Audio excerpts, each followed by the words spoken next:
Yo, what is up guys? It is Josh back with another video on the channel. And in today's video, I got something special planned for you guys who actually want to make your gaming setup look a lot better. So I'm going to be going over a few things that you can implement in your setup to just take it to the next level in terms of appearance. But if you guys do enjoy these types of videos, make sure to like, comment, subscribe. It's 100% free for you guys to do. It helps me out a ton and you can change your mind at a later date. But with that being said, let's cover these cool accessories that could actually help take our setups to the next level. All right guys, so I'm over here at my gaming setup. As you can see, it's a complete mess. Even though I did just do a transformation video, I'm actually planning on transitioning this setup into something a bit more special for an upcoming series that I'm planning. So that's why it's super messy.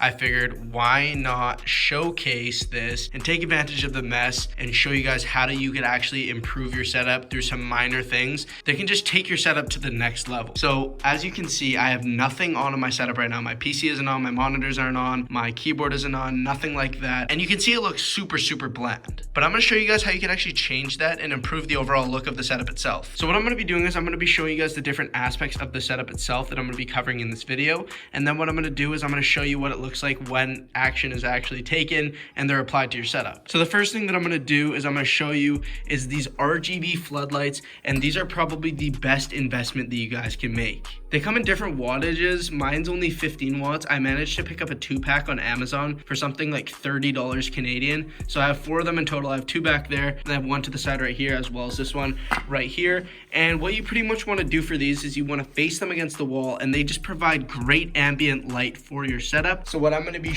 doing is showing you guys how they look actually right now. So this is the difference that it makes, guys, and it's absolutely insane. They come with an RGB controller like this, which allows you for you to change the colors. So for example, white or pink or yellow, and this is what I actually use to just set the general ambience of the room itself. So if I wanted to maybe do one of them red, maybe those 2 as well, you know, it gives you the ability to individually change all of them, which is just really cool. And when you combine this with the other tips that I'm going to be showing in this video, it'll just take your setup from like a 1 out of 10 to an absolute 10 out of 10.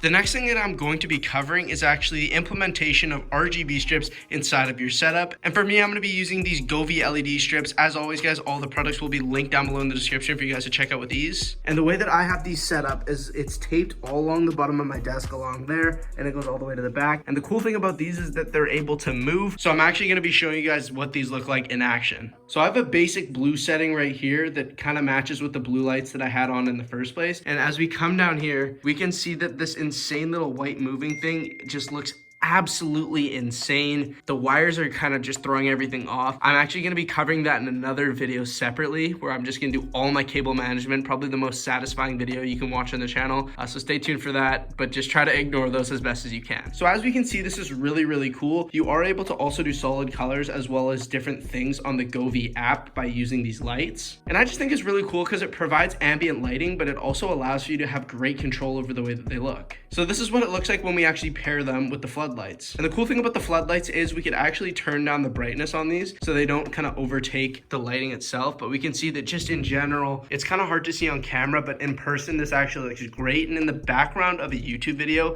this will just absolutely take your content to the next level. So this is what it's looking like so far, and the next tip is actually going to be something super basic, something I should be taking into account, which is actually investing in a Signum rack. If you guys don't know, Signum racks can be easily purchased at IKEA for a low price of like $15 to $20, I believe. And that's this rack that's actually along the bottom of my desk itself. A lot of people will say it's upside down, but I discovered that this is actually a lot more efficient way to actually have it mounted to your desk, and I'll explain in a second. So as we can see, I haven't fully utilized it yet, just because I've had cables running all over the place. Once I actually finish the transition of this full setup and get everything complete, the last thing I'm going to be doing is I'm going to be doing the cable management. So the cable management video that I'm going to be doing is mainly going to be implementing that, as well as possibly a cable box down there. So pretty much my third tip in terms of improving your gaming setup is just going to be picking up some sort of cable management accessories, whether it's some sort of cable tie or a Signum rack from IKEA, or even a cable box, for example, which I'm going to be actually showcasing that in my cable management video. But yeah, so the reason that I explained that this is actually the best way to mount it is because I discovered that if you actually have it on the top where you have the flat part at the top, it's super easy to run wires along the top and just easily zap strap them to the cable runway way there. And I just feel like, me personally, it looks a lot better versus the inverse. So it does come down to personal preference, I guess, but that's just my preference in terms of how I want it set up. So when we pretty much put everything together, I know that we haven't really implemented the cable management tips that I showed you, but this is just an underlook of the desk right here with the lighting effects as well as the Signum rack. Try imagining erasing the cables in your mind, if that makes sense. But yeah, guys, that's actually gonna do it for the video.